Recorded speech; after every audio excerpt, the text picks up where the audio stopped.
These are like a medium. Few might be more closer to a standard size. And we have 6 boys, 3 girls, and we do have puppies that are available to be chosen. I'm waiting to hear back from the owners that are currently on the list because I'm considering letting people choose the puppies now if they want. I know there are certain people that have those certain markings that they want on a Sheepadoodle, and it might be easier to go ahead and get that the way they want. For instance, look at this little boy's markings on the back. I love it. I am keeping one of the girls in this litter. There are only 3 girls, and I am really torn right now. So I'm gonna go ahead and show you. I normally don't do video until 3 weeks, but I need to go ahead and show these markings. And I thought a video would be the easiest way while I'm talking and explaining it to you. Right now, the choices I'm trying to make is between purple and light pink. Purple is black and white, and as you can see, has that traditional big stripe down the head, has that nice collar of white, the stripe that goes all the way in the collar, nothing on the back, the 4 white boots, and then of course the little white tip on the tail. Yes. Now all the noses start off, of course I got poop in the picture, all the noses start off pink. They usually turn black, so you'll be watching that transformation happen. Can you hand me a towel so I can pick this up? So my choice is, because we're using this dog for breeding purposes, I have to decide what markings are going to fit well with the sire that we're going to use to make miniature and then eventually petite Sheepadoodles. So this is purple girl, and then here is little light pink collar girl. And I'm just going to pick up the poo that has now stained the rug. That's just the way it is. That's the business I'm in, guys. Glorified puppy poo picker upper. All right, here is the little light pink collar girl. And she has the almost all white face there. And she is a little smaller than, so she's still gonna be like a medium size, but since I'm downsizing, that's attractive to me. I like the more white on the face just for what I'm needing. She does not have the traditional stripe and collar, but she has a lot of white, and then she has the collar that goes all the way around. A few tiny little, I call them little paint drops of white there. And of course she has the all 4 paws, not as big in this, not quite like a sock here, but a little paw. And then of course they've got the white tip. So my choice is between those 2, and I'm gonna have to make that decision very quickly for you all.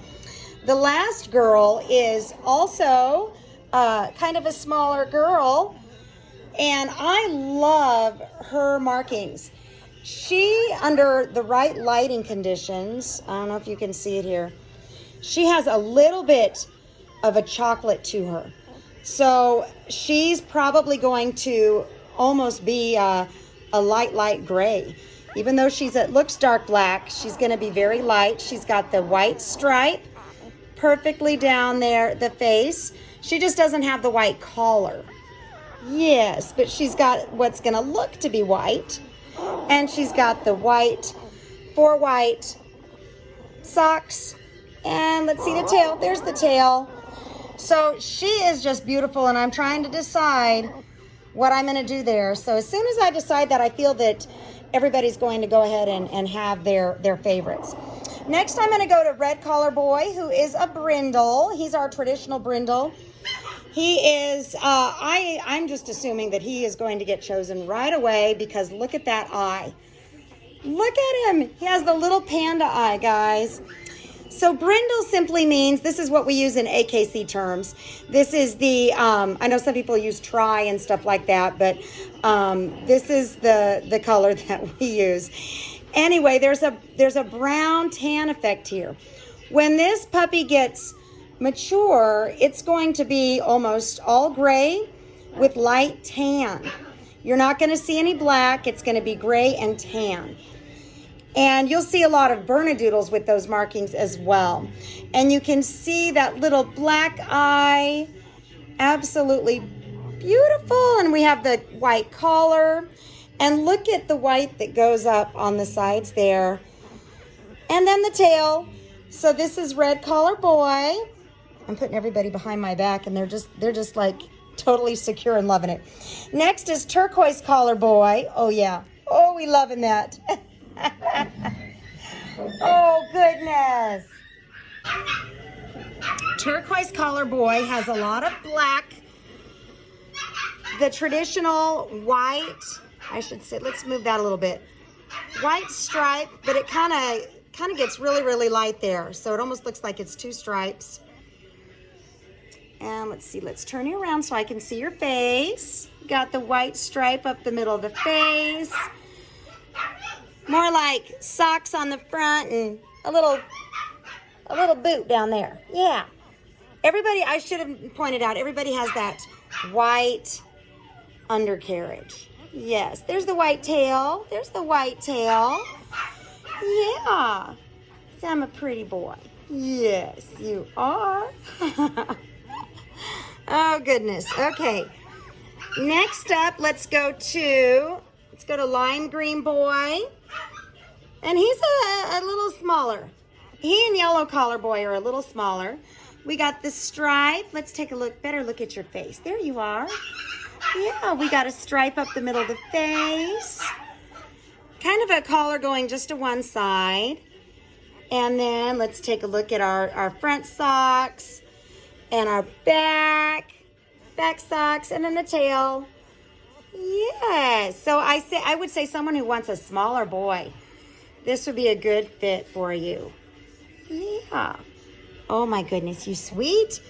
All right, orange collar boy is going to be another one that I think, based on his unique markings, will probably be chosen pretty fast. Look at the back here. Look at these. I've never seen this ever. If you are a Old English Sheepdog breeder or a Sheepadoodle breeder, I would love to hear from you to see what this looks like mature. If any of this stays gray or black, what that looks like. But I just love that. I've had this mark before, which I've called a lightning strike. That would have been on Stitch. I believe Stitch had the little lightning strike, but all of these markings, just gorgeous. This reminds me of Banks, the type of collar. This is what Daddy's collar looks like. This big white collar, lots of white on the head. And it's almost like the little girl that I'm thinking of keeping. Mostly, I got to put my leg up here so that nobody crawls off. Mostly white there, and then black on this side. Look at the white. So someone who's looking for a lot of white, this would be a good choice. Everybody has the white tip of the tail. That's an Old English Sheepdog look here. And this is Orange Boy. Obviously, their eyes aren't open yet, so you're not getting to see that. All right, next up is Green Collar Boy. See, I'm another little chunky monkey. Got the white stripe up the middle. Yeah. Hi. So he has white collar on one side and not on the other. Of course, there's white underneath. And we've got little short socks on the back paws, longer socks on the front. And look at the white tail. Yes. Yeah, baby. All right, last but not least, look at this baby's face. Look at you, little yellow collar boy. Yeah. So yellow is another smaller boy, and he has a little bit of those brush strokes on the back there, white. He's got white collar going down one side, and then that stripe going up the middle, white on the front and back, and look at the tail. Do you see anything different here, guys? I'm going to give you a minute. What do you see? This paw has 5 toes, not 4, 5. Yes, say give me 5.